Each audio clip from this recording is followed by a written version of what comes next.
Hunt Companion. Deep into the bowels of December at this point. Feels like we've like 4th. Expedited into December. We're not that deep. It's the first week of December, but just like the cold and snow and everything. Wintry. It was like, holy shit. We went from what I felt like was like just fall to like winter overnight. Pretty quick. Yeah. I was looking this morning. I think in Illinois it was -5. Wow. Yeah. Super cold. Insanely cold. Well.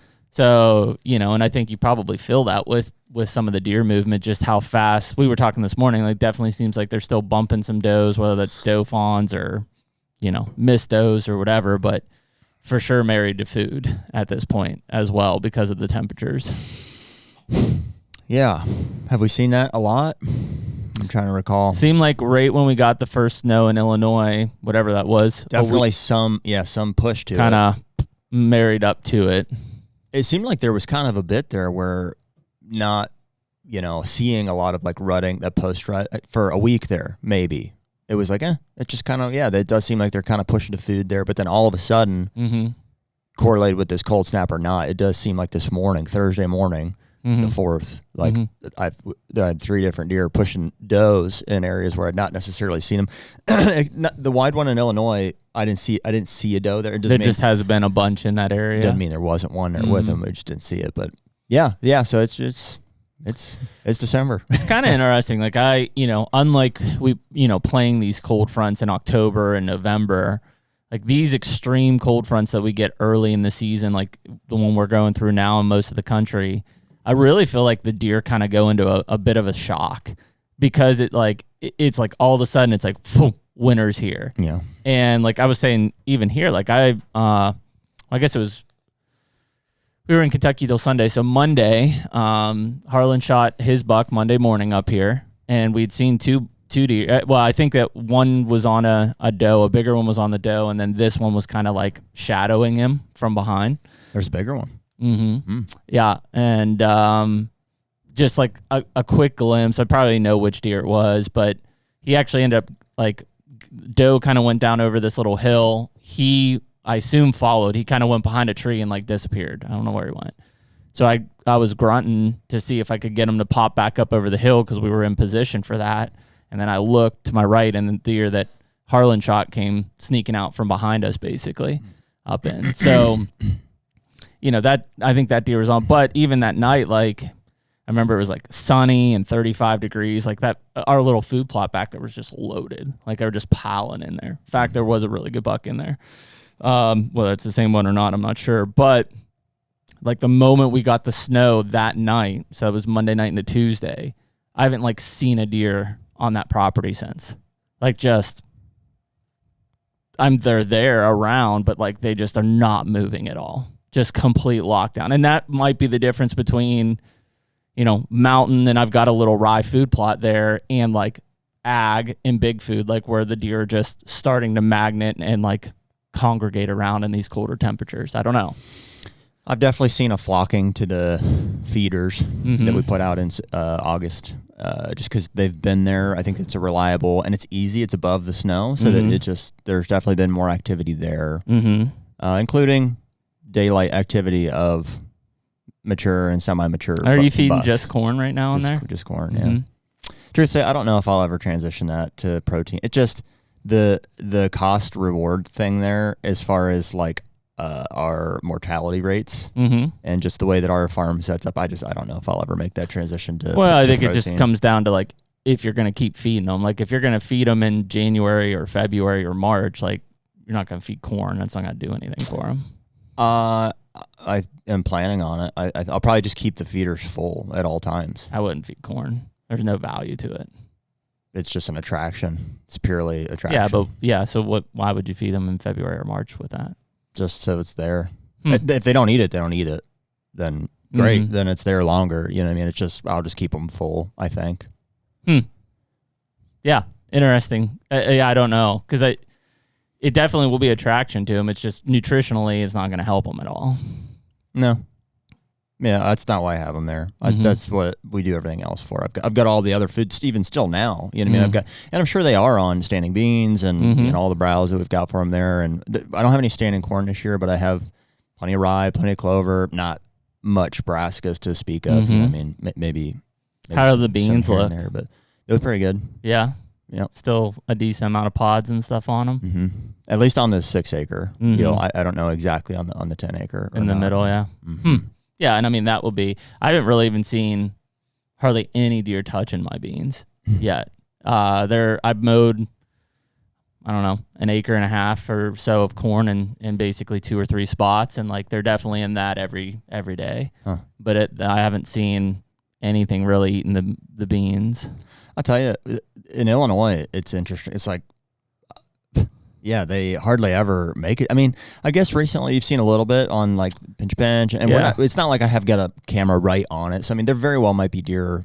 Yeah, in the beans. Yeah, on that big bean. But man, you'd sure think you'd pick more of them up at the scrapes on either ends there, or it just seems like they're, you know, heading down towards like that mowed corn or whatever. They're still doing their rut loops kind of thing. Or I think it's just it goes back to what we were just talking before this of like deer densities and food amounts, right? It's like if I think of Illinois, there's way more food than there are deer in that area. Yeah. You know, and so they just don't have to. Like, you know, we were talking about Winky earlier. Like, I reflect on like Bill hunting a standing bean field in December, and you know, 17 bucks and 45 does piling into that bean field.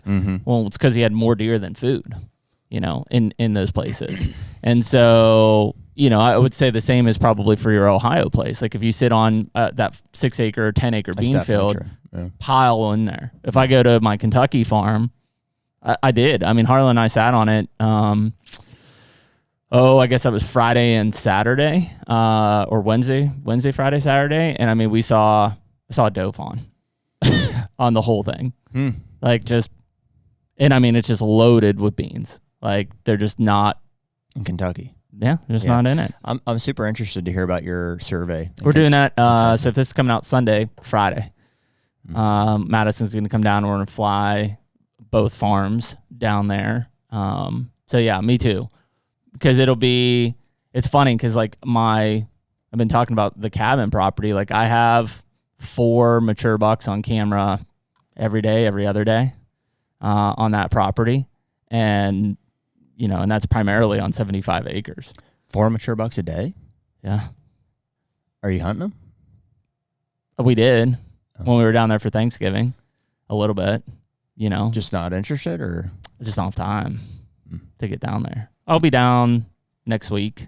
So when I go down for Madison to fly, that's muzzleloader season. So Emily and the kids are going to hunt, or Emily's going to hunt at least. And with the muzzleloader? And cool. Then, yeah, I've been I went out twice over Thanksgiving with the recurve down there and didn't see, like we talked before, this like the way this like little coliseum kind of sets up. Like I could be here and I'll see a doe and a couple small bucks and like the shooter's over here. And then like we just reverse. So yeah, so I mean they're there, which is cool, you know, and they're definitely not consistent on like any of the feeders or anything yet, but they will be at some point here. So on the flip side, the farm is just like, dude, it looks so freaking good. So good. The new farm in Kentucky. And there's just no deer. Yeah, that's the one I'm really curious on the survey. Yeah, so. I've been getting not super consistent.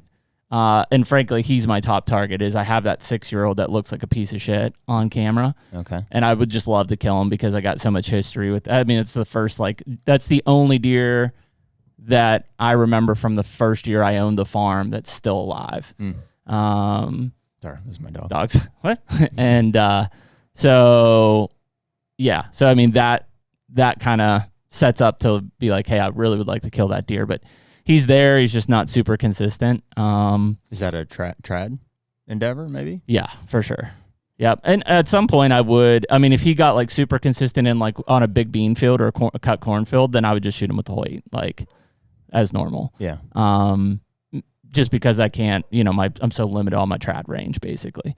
But it's been really cool down there too. So I'm hoping that, you know, as corn piles dwindle, because the season ended about a week and a half ago, you know, and I'm sure people just were putting feed out and then they typically stop right when the gun season ends, that we'll start to see some of these deer filter back in essentially to their summer range. Cause I had a ton of deer and a ton of bucks on that property in August and September. And then they all just kind of vanish. And then slowly but surely, I do think they trickle back in because of that food. It's just you run out of time, the middle of January, season's over.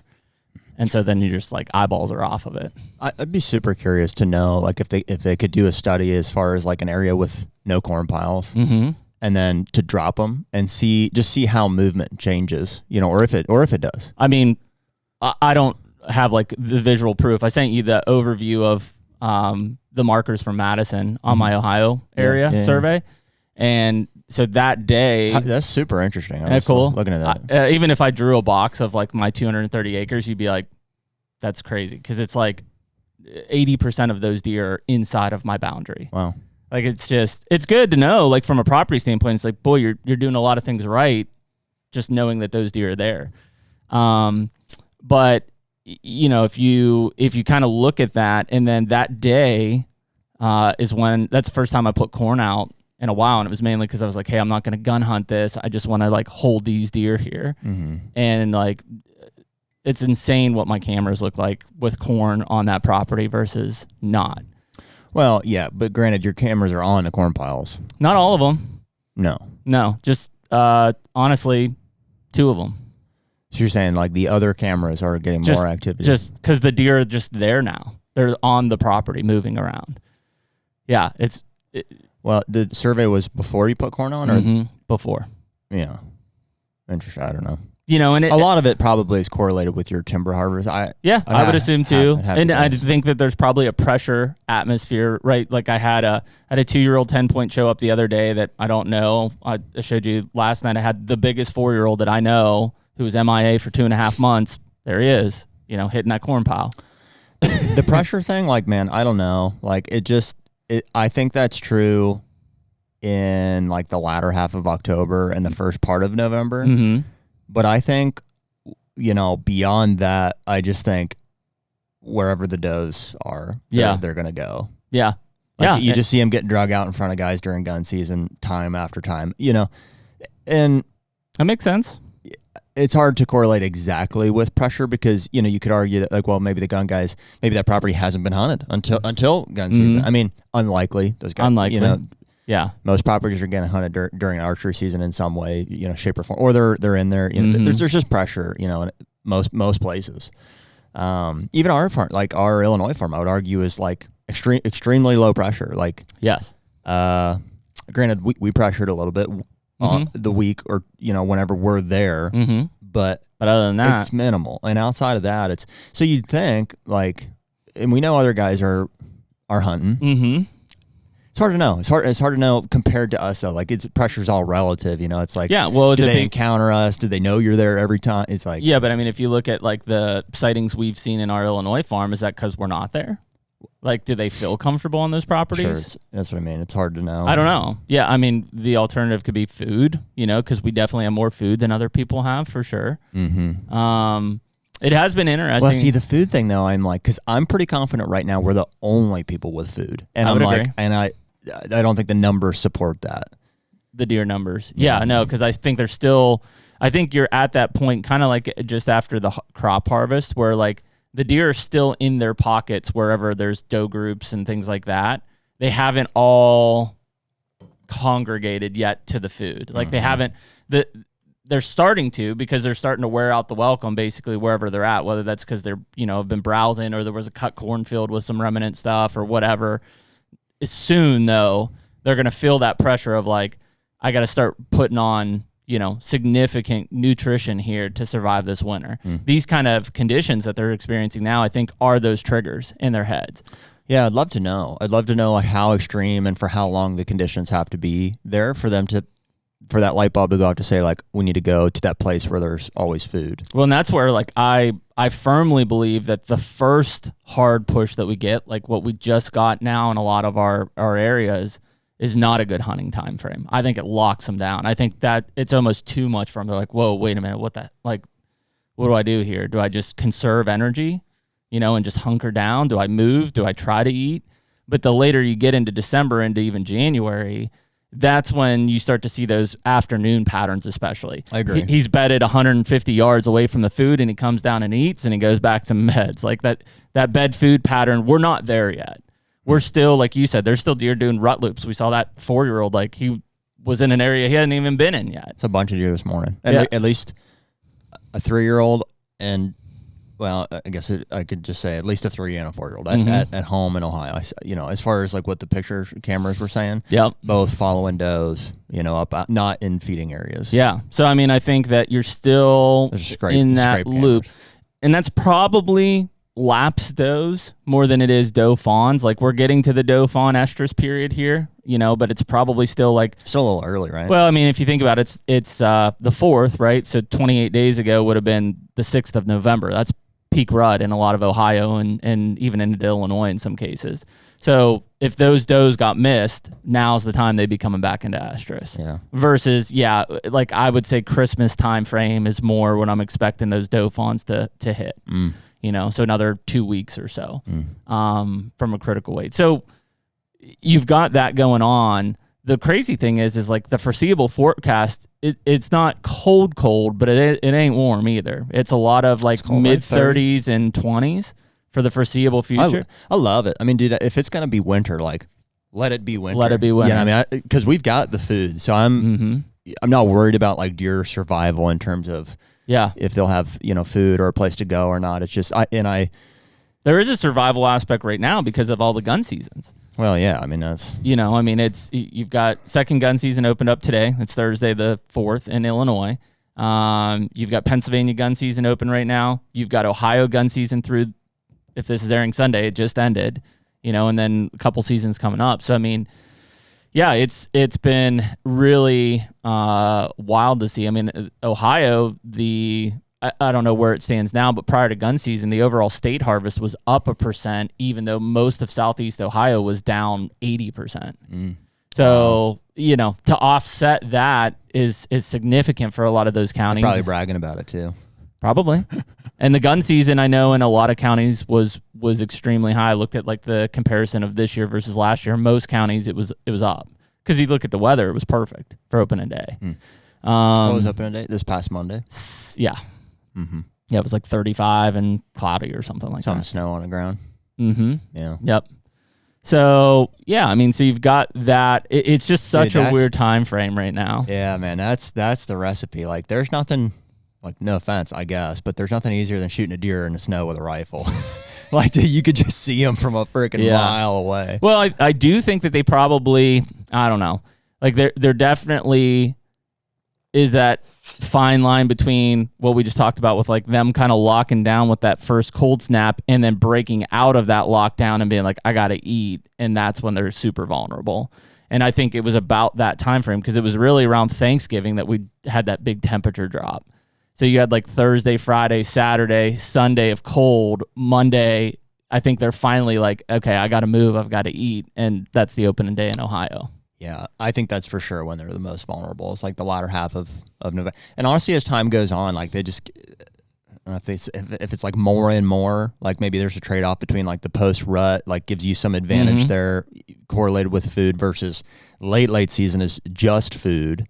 But I mean, dude, they're coming. Like they're most patternable. I would say by far the most patternable in the late season. Yeah.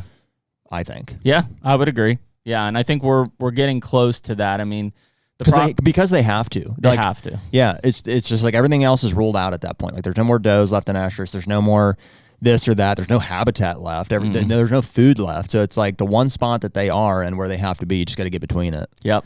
Usually thermal cover and food. And the hard part is, I think, is access and eyeballs in the late season. Yeah, and that's where, we were talking earlier about like these low density farms. I think even though you're going to be probably at the highest that farm's ever been, if you have food in those low density areas, you definitely have a lot more wiggle room there because you don't have as many eyeballs on you. You have a bit of an ability to target those deer of where they're moving in and out of. And so, yeah. I'll propose something to you, and we got plenty of time to think about it here. I think in the future for our Kansas trip, we should consider bumping it back at least a half a week, like leading up to Thanksgiving. Like whether you incorporate Thanksgiving or you say, hey, we get back right before Thanksgiving kind of a thing.